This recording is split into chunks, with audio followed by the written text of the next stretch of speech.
Let me tell you a story that might feel a little too familiar, a story that might be about you. And if this story hurts even a little, maybe that's the sign you needed today. Every morning, Ali would wake up to the same sound, the vibration of his phone. He didn't say anything. He didn't move much. He just stretched his hand, unlocked the screen, and the first thing he did was scroll. 5 minutes, 10 minutes, 20, until one morning, his mother knocked on his door and said, "You're getting late for your class." Ali didn't reply. He was still scrolling, watching people he didn't know, laughing at jokes he would forget, saving videos he would never use. His day didn't start with purpose. It started with noise. Ali told himself the same lie every day. Just 5 minutes. But those 5 minutes stole his morning, then his afternoon, then his night. He stopped enjoying meals. He stopped listening to people. He stopped feeling anything deeply. His grades dropped. His sleep became messy.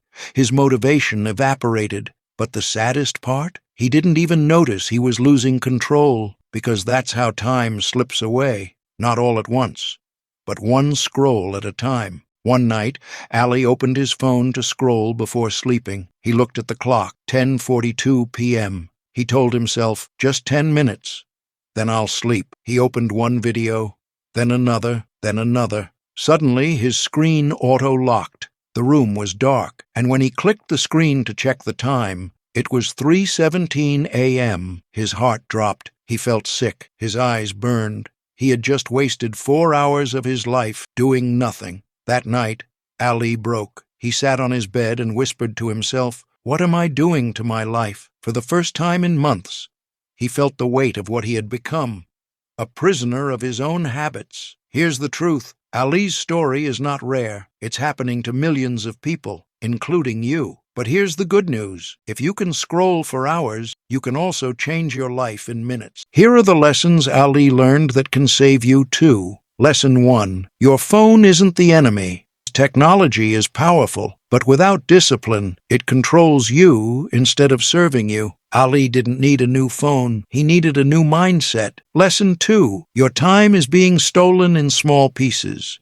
People think time is wasted in big chunks, but it's stolen in just one more vid, just 2 more minutes. I'll start after this. Your day doesn't disappear suddenly. It disappears slowly, silently, subtly. Lesson 3. Mornings decide your life. When Ali stopped starting his day with scrolling, everything changed. He replaced it with a small prayer, a glass of water, a 5-minute plan for the day, a moment of gratitude. His energy changed. His focus came back. His life started moving forward. The first 10 minutes of your morning decide the next 10 hours of your day. Lesson 4. Stop filling empty spaces with the internet. Ali realized something painful. He wasn't addicted to his phone. He was addicted to avoiding reality. Silence felt uncomfortable. Being alone felt scary. Thinking about his life felt stressful. So he scrolled to escape. But escape never brings peace. It only builds emptiness. Lesson 5. Replace, don't just remove.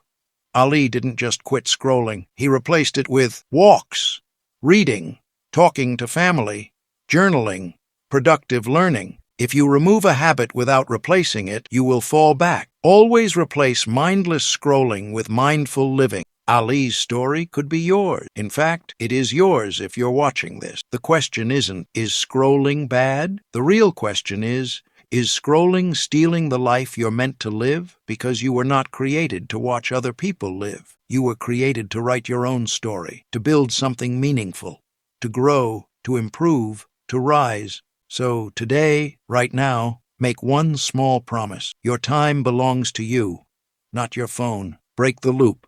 Take your mornings back. Take your mind back. Take your life back. One decision, one moment, one step is enough to change everything.